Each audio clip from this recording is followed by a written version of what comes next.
What's going on, guys? Bradley Martyn here. Listen, don't forget, Monday, Wednesday, Friday, new videos, 10 a.m. like on the dot. We're on fucking track. We've been on track. We're gonna stay on track. Also, if you guys are interested, sign up for the membership site. Ebooks, meal plans, how to make your own meal plans, how to structure your own training programs, articles, daily workouts, everything on there, exclusive content, video footage. Check it out. Click the link below. It's bradleymartyn.com. You can find it somewhere. Just Google Bradley Martyn membership site or something. Anyways, check it out. We did a chest routine today, a little bit different than normal. We started with, and this is not different than normal. Actually, the first warm-up was a banded barbell. Like I attached it to, you can attach it to anything low, but I attached it to the bottom of the bench press. And I did kind of like a pullover row. So it wasn't like a typical bent row pulling straight up. It was more of like a, I'll come over here so you guys can see me. It was more of like a pull. Like almost like I was pulling back and down at the same time. Right, so instead of just pulling straight to my chest, where like, you know, the opposite of a bench press would be straight to your chest, I'm pulling like down and back. I did like 3 sets warm up just to get blood in my rear delts, in my upper back, in my mid back. Then I went to one of the most classic warm-ups that I do for anything regarding chest, shoulders, to get blood flow into my rear delts, blood flow into my chest, blood flow into my shoulders in general, is the pass-throughs, like shoulder dislocations, where it just looks funny. Remember, I always tell you guys, if you're doing them, arms long, don't bend the elbows to get around. So those are the 2 warm-ups I did. I then went into the chest press, right? But I did a little different variation with chains. You guys might not have chains, so 2 options if you don't have chains. Number 1, get a better gym like Zoo Culture. You can have chains there, or if your gym has them, use them. The idea with the chains is you want a little more resistance at the top and a little bit of instability, because 120s for me is not super hard, so you guys would pick a weight that you can do for like 10 reps if you're gonna add a little bit more resistance. And now, if you don't have chains, it's okay.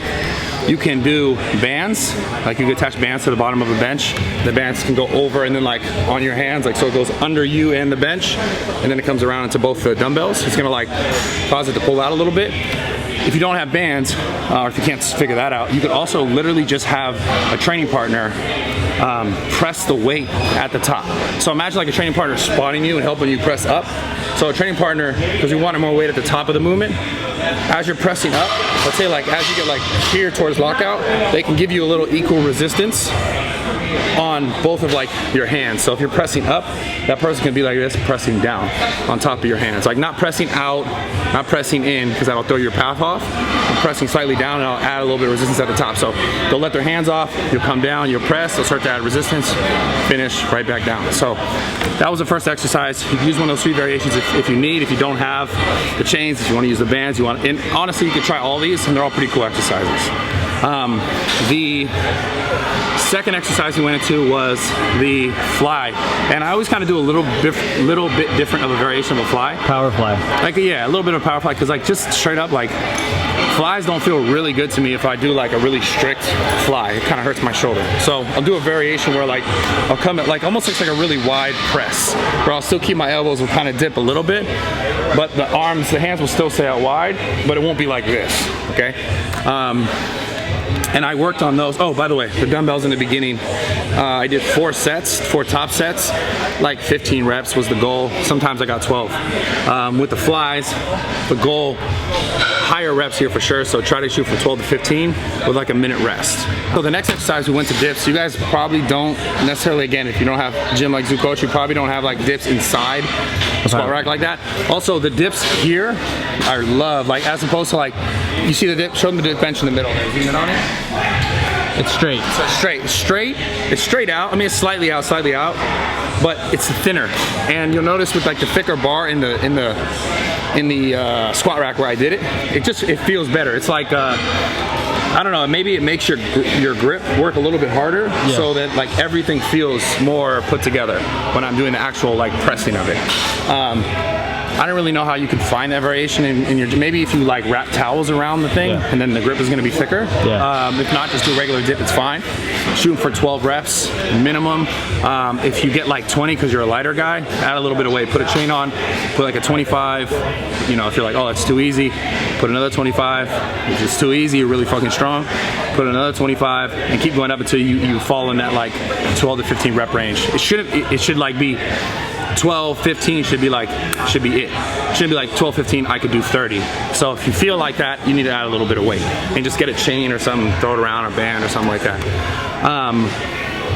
From there, we went to the fly. Yeah. Right? We went to the fly, and like I'll be honest with you guys, like normally that's not my favorite movement, but I think because the light's so good in the gym today, I was like, oh, I'm feeling myself. So then I was like, I want to do this movement. But no, I've never been a big fan of flies, just because like when I get to that far position, like I said earlier, my shoulder tends to bother me. But if you guys have the same problem, what I focus on is keeping my grip. This is so hard to explain.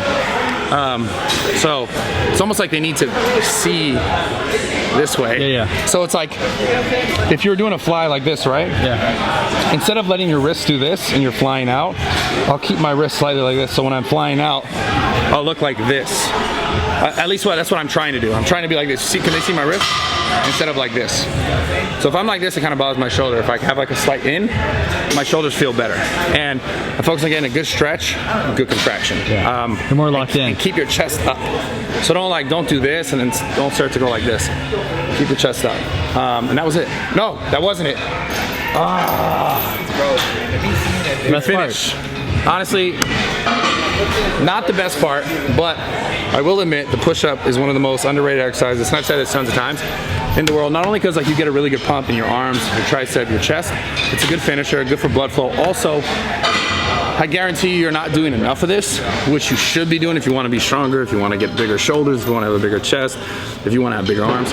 Scapula engagement, right? So just doing the push-up alone, like, because there's nothing here, right? Like when you're pressing, unless you're putting weight or whatever, but still, like, your scapulas have to act in a way that engage as you're pressing up, doing a full range of motion. That you notice your scapulas the scapulas are like the bones, like think of like the wings. Yeah. I guess this bone right here. Yeah. And all the muscles around it. So when you're here, they spread apart, right? And when you're here, they come together. It's a lot of motion.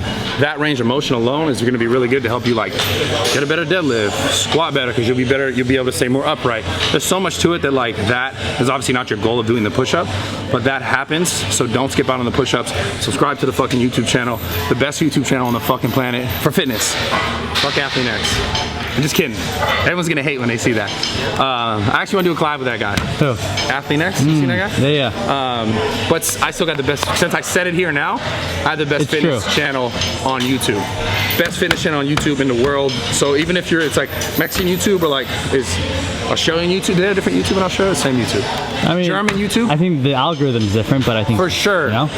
They definitely don't have YouTube in China. Sorry. But they put my videos on other platforms. The best fitness channel in the planet. Subscribe Monday, Wednesday, Friday, 10 a.m. I love you guys. This is the old school style videos. You guys are new. This is how we used to film videos like 18 years ago when we started. Yeah, we've been around for a while, so subscribe. I love you guys.